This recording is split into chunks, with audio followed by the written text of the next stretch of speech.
Hello दोस्तों, नमस्कार।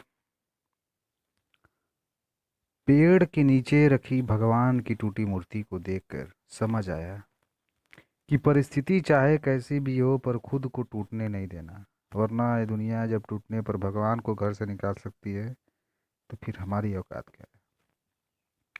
नमस्कार दोस्तों, आप सभी लोगों का स्टडी जनित में स्वागत है।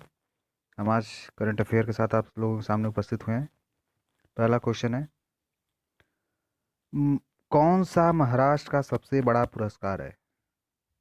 महाराष्ट्र रत्न पुरस्कार, महाराष्ट्र भूषण पुरस्कार, महाराष्ट्र पद्म भूषण पुरस्कार, शिवाजी महाराज पुरस्कार। इसका सही उत्तर होगा महाराष्ट्र भूषण पुरस्कार।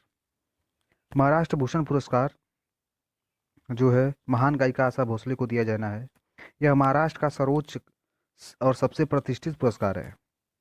यह महाराष्ट्र सरकार द्वारा वार्षिक रूप से प्रदान किया जाता है। यह पुरस्कार पहली बार 1995 में प्रदान किया गया था। शुरू में यह पुरस्कार साहित्य, कला, खेल व विज्ञान के क्षेत्रों में प्रदान किया जाता था, लेकिन अब इसमें सामाजिक कार्य, पत्रकारिता, लोक प्रशासन और स्वास्थ्य सेवा को भी शामिल किया गया है।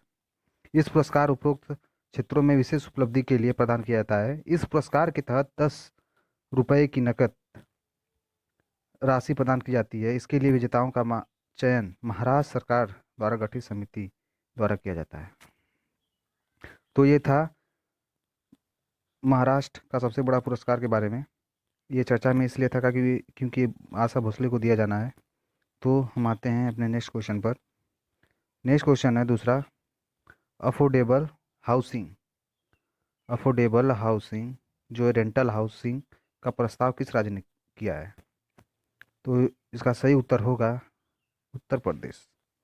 उत्तर प्रदेश ने अफोर्डेबल रेंटल हाउसिंग का प्रस्ताव रखा है।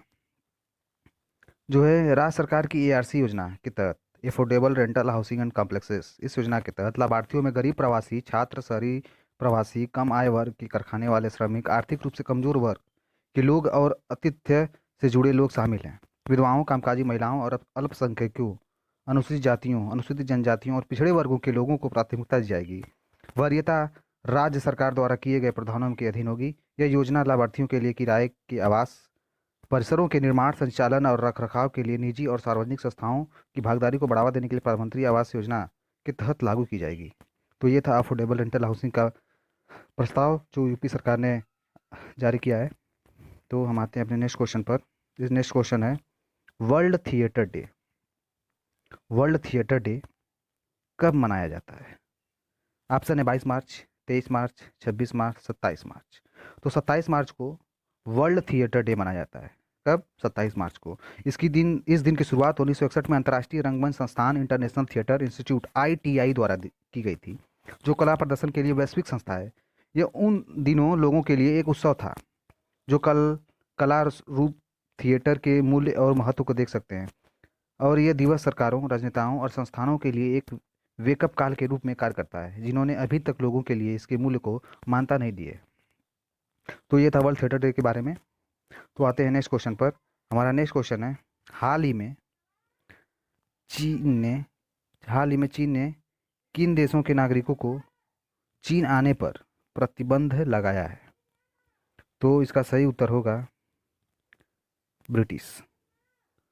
ब्रिटिश लोगों को हाल ही में चीन आने के लिए प्रतिबंध लगाया है। तो हम आते हैं नेक्स्ट क्वेश्चन पे। दुनिया की पहली शिप टनल दुनिया की पहली शिप टनल का निर्माण किस देश में किया जाएगा? इसका उत्तर होगा Norway. Norway is the right answer.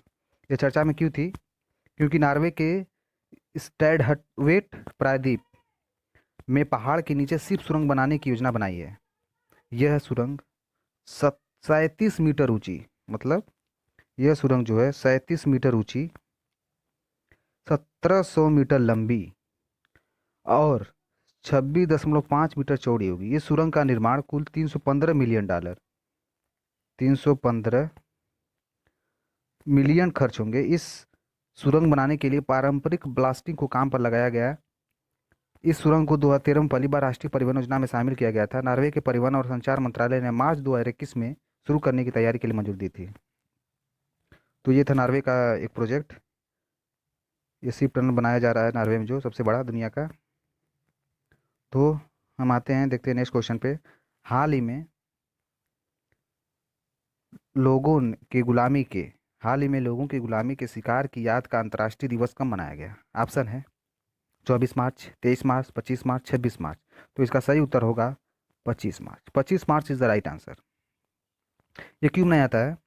इस अवसर पर जो है वर्ष 2007 में संयुक्त राष्ट्र द्वारा 25 मार्च को वार्षिक अंतर्राष्ट्रीय परीक्षण के लिए निर्धारित किया गया था। इस दिन उन लोगों को याद करता है जो ट्रांसअटलांटिक दास व्यापार के कारण उत्पीड़ित हुए थे और मर गए। इसे इतिहास में मानव अधिकारों का सबसे खराब उल्लंघन कहा गया। ट्रांसअटलांटिक दास व्यापार की स्थिति में 400 वर्षों में 15 मिलियन पुरुष, महिलाएं और बच्चे इसके शिकार हुए थे। यह दिन नस्लवाद और पूर्वाग्रह के खतरों के बारे में जागरूकता बढ़ाने पर फोकस करता है। तो ये था आज का अंतर्राष्ट्रीय दिवस 25 मार्च में जो मनाया गया था गुलामी के शिकार लोगों की याद में। तो हम आते हैं नेक्स्ट क्वेश्चन पे। हमारा नेक्स्ट क्वेश्चन है, जनजातीय टीबी पहल किस मंत्रालय ने लॉन्च किया है? जनजातीय टीबी पहल को किस मंत्रालय ने लॉन्च किया है? तो इसका सही उत्तर होगा स्वास्थ्य मंत्रालय। डॉक्टर हर्षवर्धन ने इसे लॉन्च किया है, जनजातीय टीबी पहल को। तो आते हैं नेक्स्ट क्वेश्चन पर। ब्रांड और रोड मैप को बढ़ावा देने के लिए MICE डेस्टिनेशन को किस राज्य ने लॉन्च किया है? ऑप्शन है MP, यूपी, केरला, राजस्थान। तो इसका सही उत्तर होगा Madhya Pradesh. Madhya Pradesh is the right answer.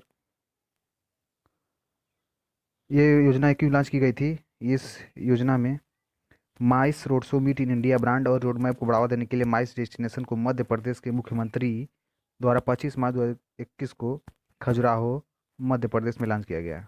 Khajuraho में छत्रसाल कन्वेंशन सेंटर भी लॉन्च किया गया, जिसे पर्यटन मंत्रालय की स्वदेश दर्शन योजना के तहत विकसित किया गया है। और इस इवेंट में मुख्य सत्र, जिम्मेदार पर्यटन पर पैनल चर्चा इत्यादि का आयोजन किया जाएगा। Thank you for watching my videos.